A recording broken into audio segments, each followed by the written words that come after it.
It seems that they were having a visitor from the Foreign Mission Board to come, and they had a lot of people to baptize in the Indian Ocean. It was on the coast. And of course, during the hot season, the women on the coast tie their sarong around the waist and they let the rest of it flap in the breeze.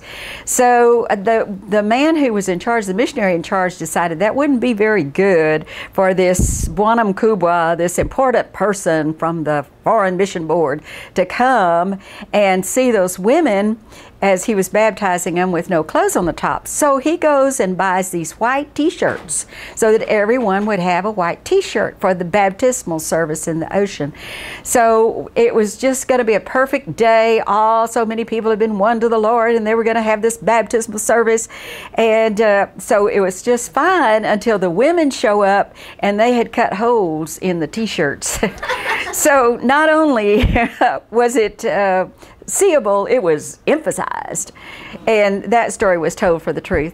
Now I have to tell you one more story. The maddest I ever was at your grandfather, Al Cummins, or your great-grandfather, or your great-great-grandfather, whoever's listening to this. We were on our first journey down to the coast from after living at about 6,000 feet in Nairobi, Kenya. And they had kind of warned us about how the women dressed, but I didn't pay too much attention to it.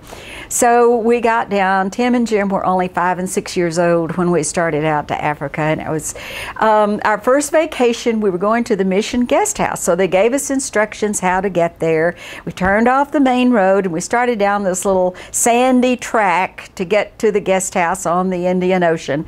And as we were driving, Babu, your grandfather, was driving along, and there were some African women walking along with something on their head and babies on their back and no covering on their bosoms, and he was driving along looking like this and hit a stump off the side of the road, broke the tire completely, and there we were just sweating in the heat. It was hotter than any Texas summer you ever saw, and I was so mad. But I asked him this morning, and he said he really didn't remember that happening. So I guess I was the only one that was mad at him for looking at the women and busting the tire.